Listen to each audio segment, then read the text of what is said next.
Hello दोस्तों, आप सभी का हमारे चैनल पर स्वागत है। पिछली वीडियो में हमने अपराध की परिभाषा के ऊपर बात की थी कि अपराध किसको कहते हैं और अपराध की परिभाषा क्या है। आज का जो हमारा टॉपिक है वो है टाइप्स ऑफ क्राइम, अपराध के प्रकार, यानी अपराध कितने प्रकार के होते हैं। आइए दोस्तों, वीडियो शुरू करते हैं और आज का टॉपिक लेते हैं। आइए दोस्तों, अपराध के प्रकारों के बारे में बात करते हैं। अपराध के प्रकारों में कुछ उदाहरण ये आते हैं। व्यक्तिगत अपराध, पर्सनल क्राइम। व्यक्तिगत अपराध ऐसे अपराध होते हैं जो किसी व्यक्ति के खिलाफ किए जाते हैं। आमतौर पर एक हिंसक अपराध पीड़ित को शारीरिक, मानसिक, भावनात्मक या मनोवैज्ञानिक रूप से नुकसान पहुंचाता है।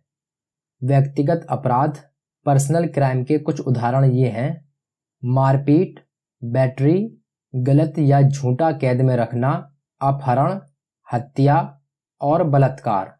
ये कुछ अपराध व्यक्तिगत अपराध में शामिल हो सकते हैं। और इसमें भी, हत्या में भी कई श्रेणियां शामिल हैं, जिनमें first degree murder, second degree murder, अनैच्छिक हत्या, इनवॉलेंटरी मैन्सुलेटर और वाहन हत्या यानी वेहिकुलर होमोसाइड, ये कुछ शामिल हैं। और बलात्कार जैसे अपराध में भी कई श्रेणियां शामिल हैं, जिनमें वैधानिक बलात्कार, स्टैट्यूटरी रेप, यौन हमला, सेक्सुअल असल्ट और कई अन्य प्रकार के यौन अपराध भी शामिल हो सकते हैं। इन सब के अलावा भी व्यक्तिगत अपराधों को और भी तरह के हिंसक और अहिंसक अपराधों में विभाजित यानी बांटा जा सकता है। अगला है हिंसक अपराध, वॉयलेंट क्राइम।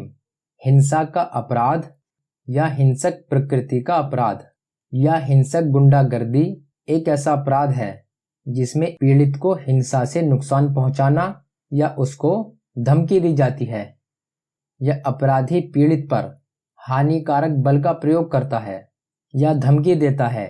इसमें दोनों तरह के अपराध शामिल हो सकते हैं, जिनमें हिंसक कृत्य का उद्देश्य यानी कि हिंसक काम का उद्देश्य, जैसे कि हत्या, हमला, बलात्कार, यौन हमला, और साथ ही ऐसे अपराध जिनमें हिंसा का उपयोग जबरदस्ती या बल दिखाने के तरीके के रूप में किया जाता है, जैसे कि डकैती, जबरन वसूली और आतंकवाद।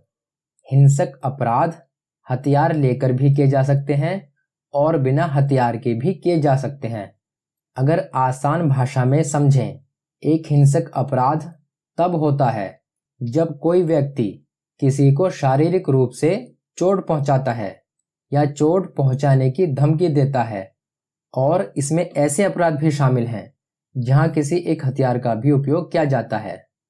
पुलिस एक अपराध को हिंसक रूप में दर्ज करेगी अगर वो अपराधी साफ तौर से आपको शारीरिक रूप से नुकसान पहुंचाने का इरादा रखता है या पहुंचाता है, भले ही इसका परिणाम शारीरिक चोट के रूप में ही हो या नहीं हो। हिंसक अपराध सार्वजनिक स्थानों जैसे गली, मोहल्लों और इनके साथ साथ घर या कार्यस्थल में हो सकते हैं। और इन अपराधों में अक्सर पीड़ित उस व्यक्ति को अच्छे से जानता है जो उन पर हमला करता है। कानून के अनुसार किसी को भी आपको चोट पहुंचाने का अधिकार नहीं है। हिंसक अपराधों में शामिल होने वाले कुछ अपराध: हमला करना, बंदूक और चाकू द्वारा धमकाना या हमला करना, यौन हिंसा जैसे कि बलात्कार या यौन हमला, शराब और नशीली दवाओं से संबंधित हिंसा, गिरोह द्वारा हिंसा, घरेलू हिंसा, घृणा का अपराध, विकलांगता, विश्वास, लिंग की पहचान, जाति, इन सब से घृणा करना, डकैती, हत्या या हत्या की धमकी देना। अगला है संपत्ति अपराध, प्रॉपर्टी क्राइम। प्रॉपर्टी क्राइम यानी संपत्ति अपराध संपत्ति से संबंधित या संपत्ति के खिलाफ होने वाले अपराध हैं, जो कि अपराध की ही एक श्रेणी में आते हैं। लेकिन यहाँ ध्यान देने वाली एक ज़रूरी बात यह है कि अपराध सिर्फ वो ही नहीं है जो किसी अन्य व्यक्ति को नुकसान पहुंचाए, बल्कि अपराध वो भी है जो किसी की संपत्ति को किसी भी तरह का नुकसान पहुंचाए, और इसमें निजी संपत्ति भी शामिल हो सकती है।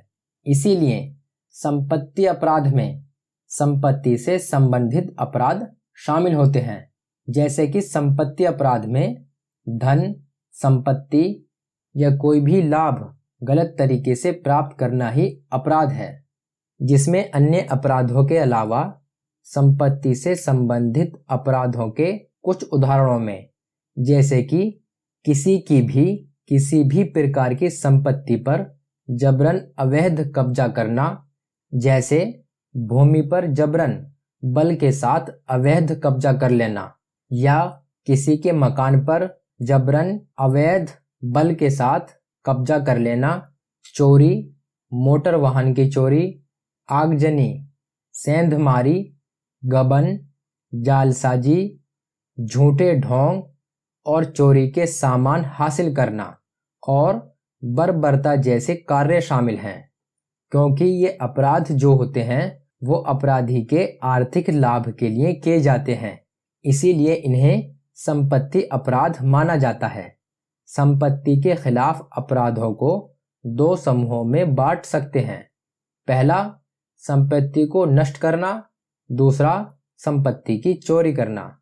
जब संपत्ति नष्ट हो जाती है तो इसे आगजनी या बर्बरता कहा जा सकता है, और अगर संपत्ति की चोरी हो जाती है तो उसको चोरी, डकैती या गबन कहा जा सकता है। अगला अपराध है इनकोएट अपराध या अपूर्ण अपराध, इनकोएट क्राइम और इनकम्प्लीट क्राइम। इनकोएट या अधूरा, ये वो अपराध होते हैं जिन्हें शुरू तो किया गया था लेकिन पूरा नहीं किया गया। एक व्यक्ति को किसी एक अपराध को पूरा करने के लिए कुछ महत्वपूर्ण कदम उठाने की आवश्यकता होती है, ना कि सिर्फ एक अपराध करने का सोचने भर से या इरादा करने से अपराध माना जा सकता है। अधूरे अपराधों के कुछ उदाहरणों में प्रयास, जैसे डकैती का प्रयास करने का अपराध, हत्या का प्रयास करने का अपराध, ये शामिल किए जा सकते हैं। इनक्वेट शब्द का अर्थ है अधूरा या अविकसित।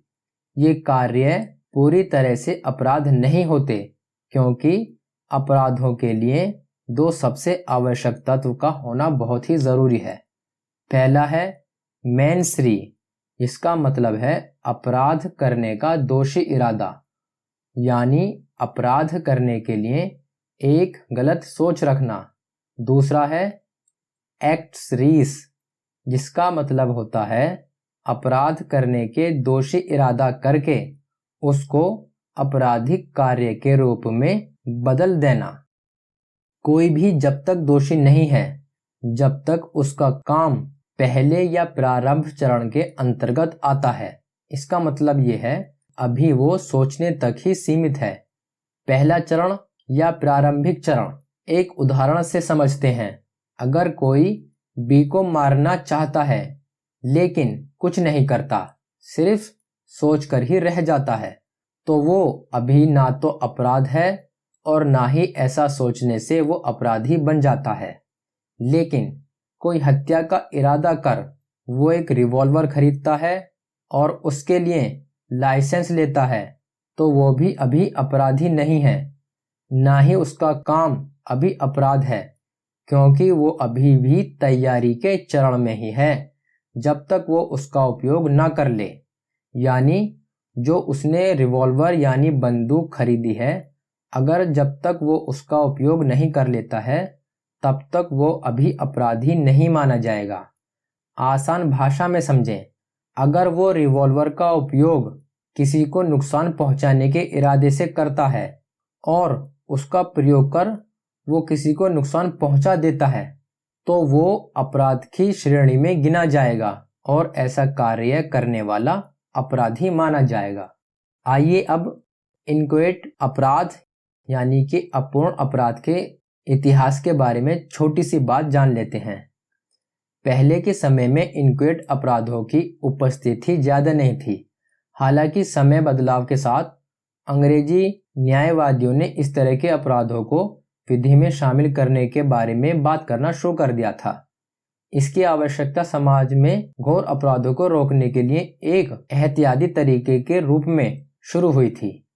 और भी आसान मतलब में समझें, अपराध को आगे बढ़ाने के लिए उठाए गए कदम को अपराध ही बनाकर यानी कि अपराध ही मानकर वास्तविक अपराध की रोकथाम में विश्वास करते थे। ये 16वीं शताब्दी से शुरू हुआ और फिर अछूत अपराध का विकास होने लगा। पहले ये केवल अपराध करने के प्रयास तक ही सीमित था। हालांकि समय बीतने के साथ साथ कुछ और भी अवधारणाएं शामिल इसमें हो गईं, जैसे उकसाने और साजिश को भी इसमें शामिल कर लिया गया। इन अपराधों को शामिल करने का मुख्य उद्देश्य अपराध को होने से पहले ही उसको पहली चरण में ही रोकने से था। इन क्वेट अपराधों के कुछ उदाहरणों में ये हैं: योजना बनाना, अपराध करने की तैयारी करना, अपराध करने का प्रयास, अगर वो असफल हो जाता है तब भी, अपराध करने की साजिश करना, अपराधी की सहायता करना और उसे बढ़ावा देना, अपराध करने का आग्रह करना। अगला है वैधानिक अपराध, स्टैट्यूटरी क्राइम। वैधानिक अपराध विशिष्ट राज्य या संघीय कानून का उल्लंघन है। उनमें या तो संपत्ति के अपराध या व्यक्तिगत अपराध शामिल हो सकते हैं। इसका एक उदाहरण है शराब से संबंधित अपराध या नाबालिग को शराब बेचना। अगला है राजनीतिक अपराध, पॉलिटिकल क्राइम। राजनीतिक अपराध की श्रेणी में सरकार द्वारा अपराध और सरकार के खिलाफ अपराध दोनों शामिल हैं। राजनीतिक लक्ष्य ही राजनीतिक अपराधियों को प्रेरित करते हैं। राजनीतिक अपराध राज्य और उसकी सरकार या राजनीतिक व्यवस्था के हितों को प्रभावित करते हैं। राजनीतिक अपराध में राज्य अपने स्वयं के आपराधिक कानूनों या सार्वजनिक अंतर्राष्ट्रीय विधि यानी कि सार्वजनिक अंतर्राष्ट्रीय कानून दोनों को ही तोड़ते हैं। अगला है सफेद पोश अपराध, white collar crime. White collar crime में यानी सफेद पोश अपराध में ऐसे अपराध हैं जो व्यक्ति अपनी वैध नौकरियों, व्यवसायों में और सरकारी पेशे में कार्य करते हुए अपराध करते हैं। ये हिंसक अपराध नहीं होते हैं। ये अपराध वित्तीय लाभ के लिए किए जाते हैं। सफेद पोश अपराधी स्वार्थ के लिए अनैतिक तरीके से व्यवहार करते हैं, जैसे कि गबन या किसी व्यवसाय के लाभ के लिए गबन करना।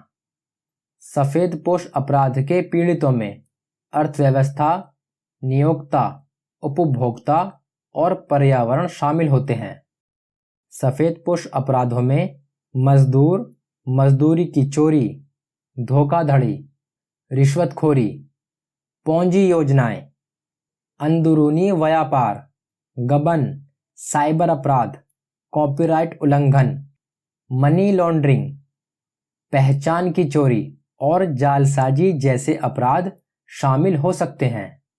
इन अपराधों को करने का ज्यादातर कारण छल, छुपाने, विश्वास का उल्लंघन, पैसे, संपत्ति या सेवाओं को खोने से बचने और व्यक्तिगत या व्यावसायिक लाभ प्राप्त करने का होता है। गबन एक प्रकार के सफेद पोश अपराध को संदर्भित करता है जिसमें एक व्यक्ति किसी अन्य व्यक्ति या व्यवसाय का विश्वास के साथ सौंपा गया वित्त धन अवैध रूप से उस धन को अपने निजी उपयोग के लिए ले लेता है। ऐसे ही जालसाजी भी एक सफेदपोश संपत्ति अपराध का एक और उदाहरण है, क्योंकि यह किसी अन्य व्यक्ति की संपत्ति को धोखा देने के इरादे से किसी भी दस्तावेज का निर्माण करना, उसमें परिवर्तन करना या जाली या नकल करना भी शामिल होता है। अगला है संगठित अपराध, ऑर्गेनाइज्ड क्राइम। संगठित अपराध शब्द आपराधिक संगठनों के सदस्यों की गैर कानूनी गतिविधियों को बताता है, जो अवैध वस्तुओं और सेवाओं की आपूर्ति करते हैं। कुछ आपराधिक संगठन जैसे आतंकवादी समूह राजनीति से ही प्रेरित होते हैं। संगठित अपराधों में अवैध शराब का धंधा, अपहरण, जबरन वसूली, डकैती, लूट, ब्लैकमेल, माफिया ये जैसे व्यवसाय शामिल होते हैं। और आधुनिक संगठित अपराधों में मनी लॉन्ड्रिंग, जाली नोटों का वितरण, हवाला कारोबार, साइबर अपराध, मानव तस्करी, हथियारों का और मादक पदार्थों की तस्करी, इन जैसे ये अपराध शामिल किए जाते हैं। अगला है नशीली दवाओं के अपराध, ड्रग्स क्राइम, जिनमें अवैध दवाओं के उपयोग या नशीली दवाओं का खरीदना और उनको बेचना, ये सब अपराध शामिल होते हैं। ये थे कुछ अपराधों के प्रकार, टाइप्स ऑफ क्राइम। अब लास्ट में देख लेते हैं कि अपराध करने के क्या कारण हो सकते हैं। अपराध करने के जो कुछ प्रमुख मुख्य कारण हैं वो हैं आर्थिक कारण, मनोवैज्ञानिक कारण, शारीरिक विकार। ये कुछ प्रमुख कारण हो सकते हैं। ये कुछ प्रमुख कारण हैं, लेकिन अपराध करने के कारणों के बारे में हम अगली किसी वीडियो में खुलकर बात करेंगे। अपराध कितने प्रकार के होते हैं, इनको समझाने के लिए हमें उम्मीद है दोस्तों ये वीडियो आपको हमारी पसंद आई होगी। अगर हमारी ये वीडियो आपको पसंद आई है तो हमारी वीडियो को लाइक, शेयर और चैनल को सब्सक्राइब करना ना भूलें। मिलते हैं दोस्तों अगले किसी नए टॉपिक के साथ अगली वीडियो में। कानून बनाए रखें, शांति बनाए रखें। तब तक के लिए गुड बाय।